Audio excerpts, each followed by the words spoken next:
In today's video, I'm going to be showcasing 5 different Cobblemon add-ons that you should be using to advance and further your Cobblemon experience so far. First up, we have got Fight or Flight. So what Fight or Flight does, it shows a particle effect coming from the Pokemon. This will show that it's angry and doesn't want to be approached. So when you approach it, you can see the animation. It looks at you. It doesn't know if it's going to run or if it's going to charge at you. What you can do is sort of like, if you want to fight it, you can punch it. And I believe, yep, there we go. It puts you on fire and burns you. Oh my god.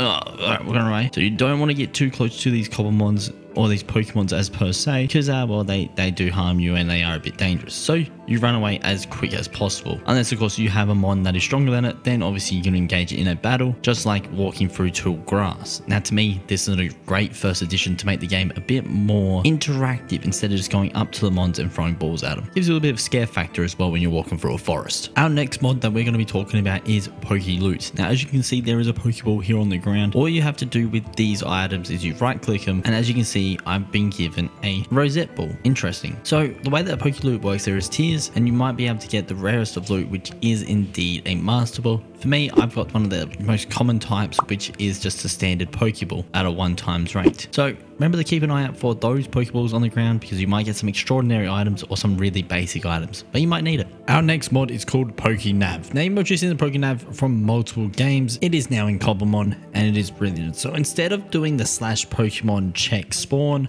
you can now literally just go into your PokeNav. I have a hotkey to V and it'll show me what common Pokemon spawn in here, what uncommon. So you got Ninetales, Vulpix, that thing, Sneasel, and then obviously you got your Ditto, Dreepy, all that is just an evolved form anyway. And then also you got your Ultra, which is Typhlosion, Cyndaquil. I've actually seen one of them recently, and obviously an Eevee as well can spawn in this biome. But when you go into the water, just over here, this is a river, so it does change again. You can now go into here. Ultra, you see a Blastoise, a Greninja, and then we go back, you got yourself a Relicanth, and then Wooper and Quagsire. And then obviously your common is obviously Psyduck, Golduck, Gyarados, Magikarp. All your real basic Pokemon that you find pretty much anywhere will spawn in these locations. But PokeNav is a good way to locate them, and I think it's actually a really cool looking item to have in your hand when you're traveling around as well. Another thing that the PokeNav can do is you can show your stats. So how much PvP you've had, how many wins you've had, how many Pokemon you've captured, how many shiny Pokemon you've captured, and how many times you've evolved a Pokemon as well. Great addition to the game. Absolutely adore it. The next add-on I'm going to show is Shiny Particles. So basically, whenever a shiny spawns into the world, it will walk around with these lovely particles. So then you don't have to actually Google to see if it's a shiny. The game will automatically tell you because it is shining like an ore if you have shiny ores on. But for me, this is really helpful because I didn't even know that Pineco's shiny form was gold. I really didn't. The next mod that I'm going to showcase is Cobble XP. So basically what it is, it's capture XP.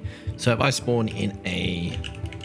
So I spawn a Mewtwo that is level 70, and then I throw a Master Ball. I'm using a Charmander at level 1 for this example. It's not the greatest of examples, but I got that. And yes, there is a Mewtwo there that is level 1. All right, I stuffed up the spawn. Don't comment on it. But if we throw this out, we get ourselves that, and as you can see, our Charmander gains experience and learns a magnitude of claws, and it is ready to evolve already to Charizard at level 37. The next mod is called Cobblemon Unchained, and basically what it does, it allows Pokemon to spawn in a nearby radius that you are, and you can be able to get better IVs, EVs, and even a shiny booster as well. Since I'm on a single player world, it won't showcase it too well, but as you can see, different EVs, like different IVs are spawned in here. They're not bad. Attacks high, which is good for me, at least that's what I think. Stats, it's all pretty good. Speeds up, I like that. Now what it can do is that within the info there is a hidden ability that can be unlocked automatically, and I think that is actually pretty cool to have. Thank you guys so much for watching. Remember to hit that like button and subscribe, and I will see you guys in the next Cobblemon related video or just Minecraft video in general.